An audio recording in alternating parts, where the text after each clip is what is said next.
Bonjour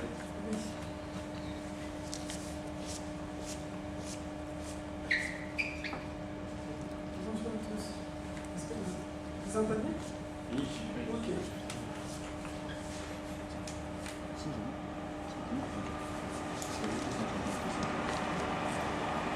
Monsieur le directeur Monsieur le directeur commercial d'Etiform, Monsieur le représentant d'Afrique Market et les autres startups. Honorable invité, bonjour. Merci de nous honorer de votre présence à l'édition 2017 de la journée du digital et de l'entrepreneuriat. Le digital est un véritable atout pour le développement économique et social de l'Afrique. C'est donc un honneur pour moi d'avoir été associé à cet événement, qui me permet de constater que les jeunes entrepreneuriats africains en France proposent des prestations de services pour répondre aux besoins des associations, des entreprises, des institutions, un rapport qualité-prix adapté à leur taille. En ma qualité de membre fondateur de la FADIF, Fédération des associations de la diaspora, au sein de cette association, où nous mettons des opportunités, on permet d'avoir des opportunités, rassembler des gens comme cette association. Je suis mère et fondatrice du membre de l'IAFIF, qui est la Fédération des femmes de la diaspora ivoirienne. Et je suis contente de voir que les jeunes qui entreprennent, qui innovent, sont rassemblés dans cette salle. Et je profite aussi pour remercier les ados qui sont venus constater avec leur père pour voir ce qu'ils vont prendre pour leurs décisions dans leur métier plus tard. Donc je déclare ouverte en 2007 l'édition de la Jeanne. Merci.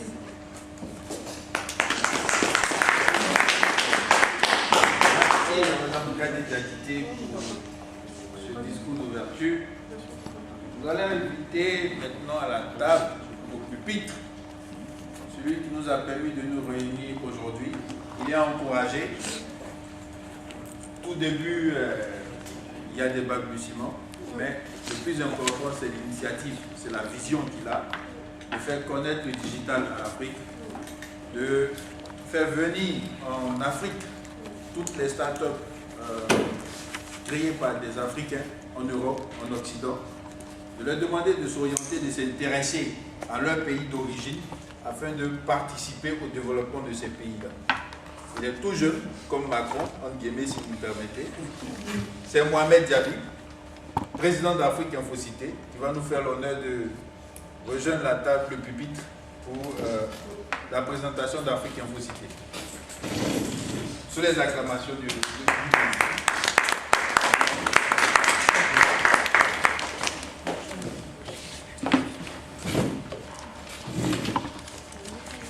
Bonjour, mesdames et messieurs. Bonjour à tous les honorables invités, aux responsables de l'Etiform, bienvenue à vous,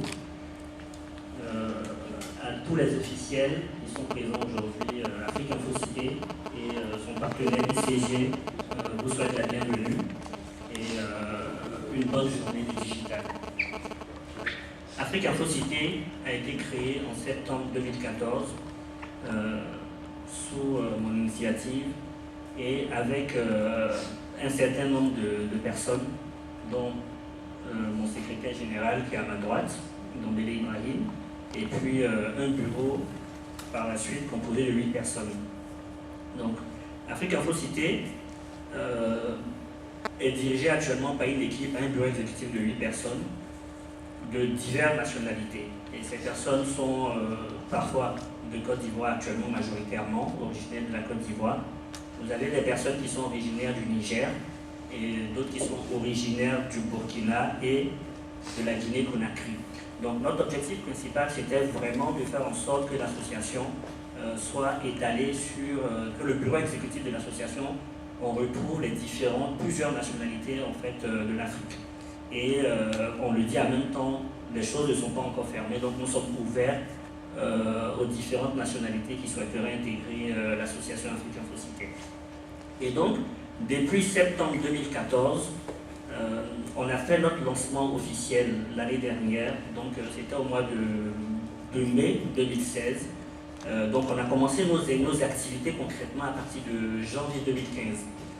Et donc de janvier 2015, on a travaillé jusqu'au mois de mai 2016 pour faire le premier lancement officiel de l'association. Et donc le lancement s'est fait aussi dans l'espace Tophonie, donc dans cet espace-là. Et donc c'était l'occasion pour nous de présenter ce que nous avions eu à réaliser pendant une année.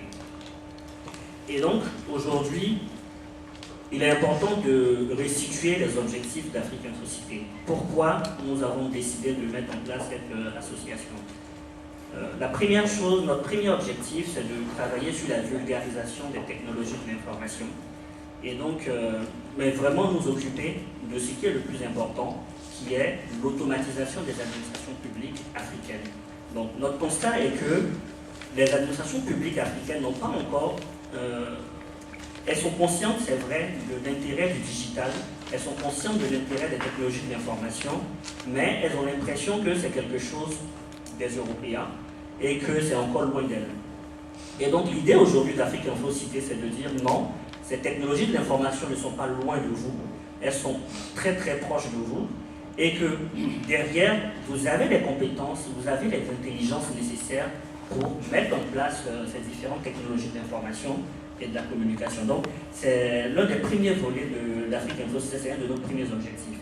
Et dans cet objectif-là, on a travaillé avec une mairie de Côte d'Ivoire, qui est la mairie d'Agnaman. Avec la mairie d'Agnaman, on a commencé depuis janvier 2016, voilà, on a travaillé depuis janvier 2016. Et notre objectif, c'est vraiment de permettre à ce que Agnaman passe au 2.0 à l'ère du numérique. Donc, le projet Agnaman 2.0, donc c'est le nom du projet, va s'étendre sur l'automatisation de la mairie. Donc, permettre à la mairie d'Agnaman, qui est une ville de Côte d'Ivoire, d'avoir un site internet sur lequel les populations d'Agnaman pourraient directement s'informer. Donc ça, c'est le premier objectif du projet. Le second objectif, c'est de permettre aux populations d'Agnaman d'effectuer des demandes d'actes d'état civil en ligne. Donc tout ce qui est état civil, que les populations d'Agnaman puissent faire des demandes directement par Internet, comme ça se fait en France ou aux États-Unis, un peu partout. Donc ça, c'est la deuxième étape du projet, donc l'étape service. Et la troisième étape maintenant, c'est de mettre en place des outils donc c'est-à-dire des outils intranet internes à la mairie d'Agnaman qui permettent d'automatiser leur production régulière. Quand vous demandez un acte d'état civil en France, vous partez dans votre mairie, vous demandez l'acte d'état civil, on ne va pas vous sortir une archive complètement vieillissante, non. C'est déjà automatisé. Il a juste à se taper votre nom, votre date de naissance, et puis tout de suite on retrouve tout votre acte d'état civil, et puis on le produit sur place, et puis on vous le donne. Voilà. Donc l'objectif, c'est de permettre de donner à cette mairie d'Agnaman des dispositifs qui vont leur permettre de pouvoir faire cette production-là assez efficacement et ainsi permettre aux populations d'avoir un gain de temps assez important. Donc là, c'est un projet qui est en cours. Et ce projet-là, on l'a développé avec une mairie de France, qui est la mairie de Ponto Combo. Et donc, ce qu'on a fait, c'est de permettre aussi à Agnaman, parce que quelque part, on est en train de dire à la mairie d'Agnaman, il faut s'automatiser, mais en même temps, la mairie d'Agnaman pourrait se dire, on n'a pas forcément besoin de ça, ça peut ne pas être forcément utile. Mais dès lors qu'on travaille sur un jumelage avec une ville de France, qui, elle, est déjà à l'ère du numérique, on se rend compte que finalement, les autorités d'Agnaman, ça les a boostés encore plus. Elles se sont dit, tiens, on est en train de travailler, parce que Afrique Infocité a travaillé sur le volet jumelage avec la mairie d'Agnaman aussi. Donc on a travaillé sur le volet jumelage, et c'est pour cela même la mairie d'Agnaman sera invitée au mois de novembre en France pour venir signer toutes les conventions. Donc on a travaillé sur ce projet. Et donc derrière, ils se disent, ben, tiens, notre mairie jumelle qui est en France est déjà à l'ère du numérique. Et donc nous, à Agnaman, pourquoi on ne serait pas à l'ère du numérique? Donc c'est pour cela qu'on a travaillé sur un volet jumelage. Donc on leur montre des exemples directement en France. Donc ça, pour nous, c'était très important de travailler là-dessus. Et en même temps, on leur met à disposition des technologies qui leur permettent concrètement d'avancer là-dessus. Donc, du coup, ça, c'était le premier volet de nos objectifs et de nos réalisations. Le second volet de nos objectifs, c'est de faire la vulgarisation des startups. Pour nous, c'est important parce qu'on est sûr que on ne pourra pas réaliser le développement numérique en Côte d'Ivoire si les startups, qui sont les entreprises innovantes, c'est eux qui innovent, s'ils ne sont pas au cœur de l'activité. Voilà. Donc c'est pour cela qu'on travaille on lance généralement des journées comme ça, comme Jade aujourd'hui, la journée africaine digitale et de l'entrepreneuriat. On lance ces genres de journées pour permettre aux startups de venir s'exprimer, de venir présenter aux populations ce qu'elles ont fait, ce qu'elles sont en train de faire, ce qu'elles comptent faire, et d'ainsi de réduire en fait le gap entre les startups et puis les populations. Parce qu'aujourd'hui, qu'est-ce qu'une startup? Les Africains se demandent c'est quoi une startup. On entend ça partout, on a l'impression que c'est le nouveau phénomène de mode et après ça va passer. Ben, il faut dire aujourd'hui, maintenant, les startups sont là pour travailler pour vous. Quand vous regardez le projet de Blablacar ou Babicar, c'est des projets qui sont partis de startups, des gens qui étaient assis dans leur salon, qui ont développé une application simplement. Aujourd'hui, c'est utilisé par des millions de personnes. Voilà. Donc, c'est pour dire, en fait, finalement, non, une startup, c'est quoi? C'est le mec qui s'est assis dans son salon qui a développé Blablacar. C'est ça une startup.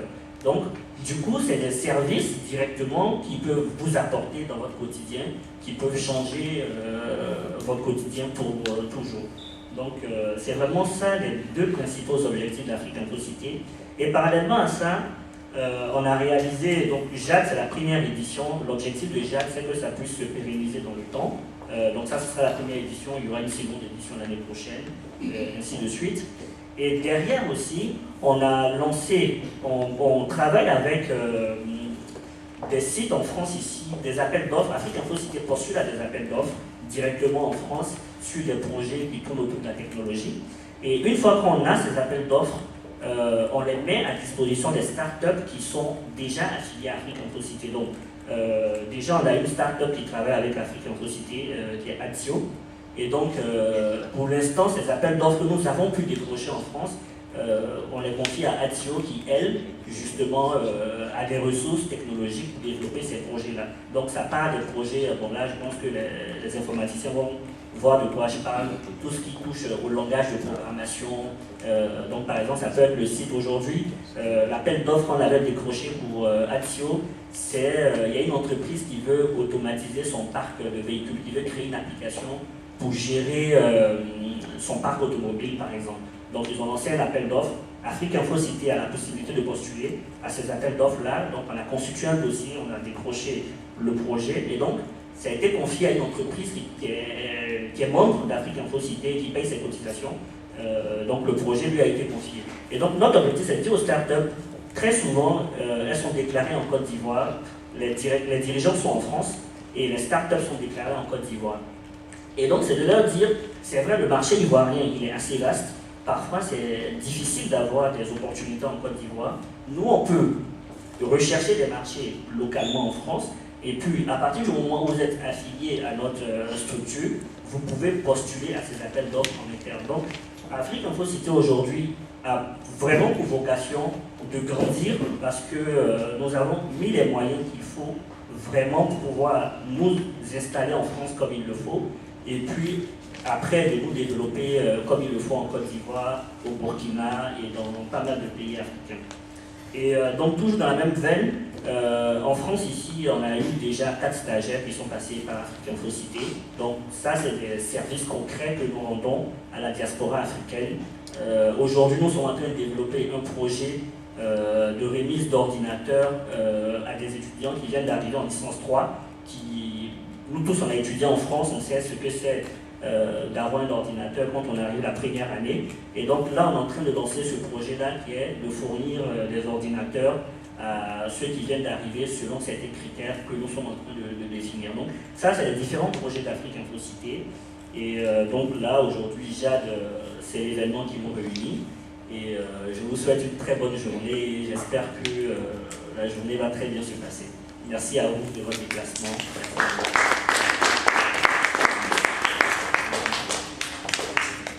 Macron numérique. Nous allons inviter M.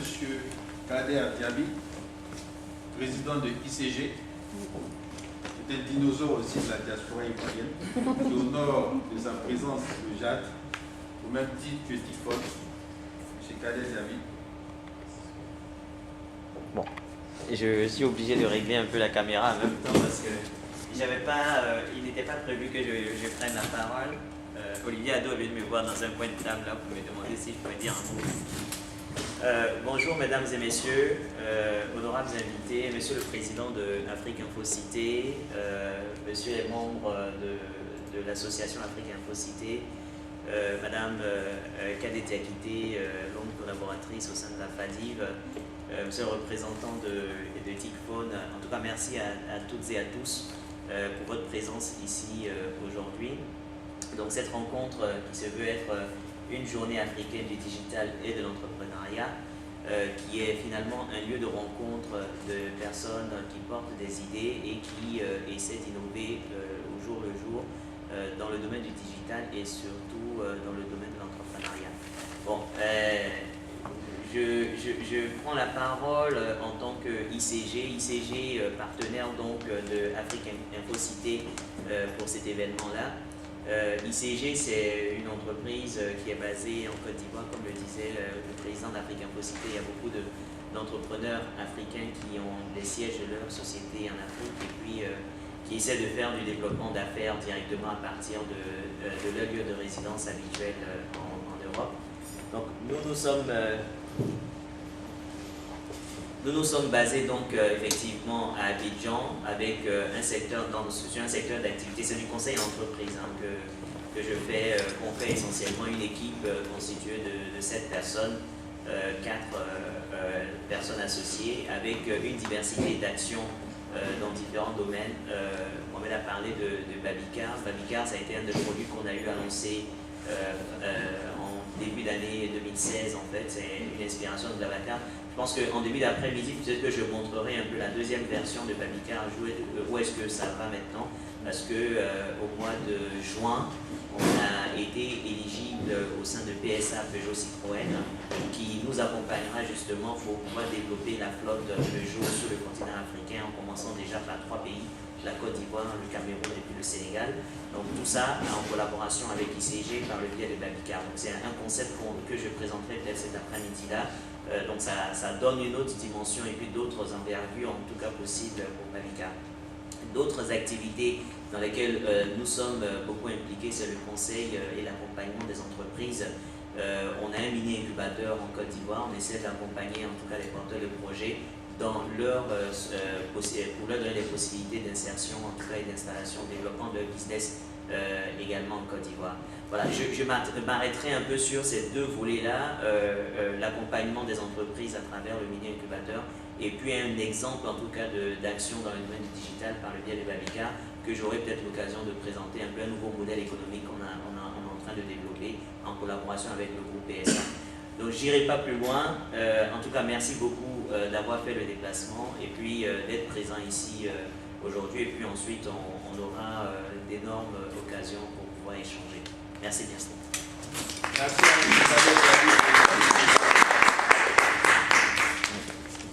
Tous ici, vous connaissez Orange, société de télécommunications. Vous connaissez aussi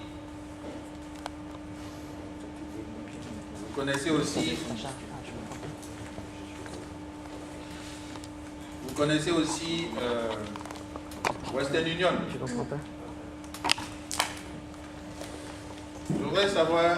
Je voudrais que tous ceux qui ont cette carte-là dans la salle puissent lever la main, s'il vous plaît.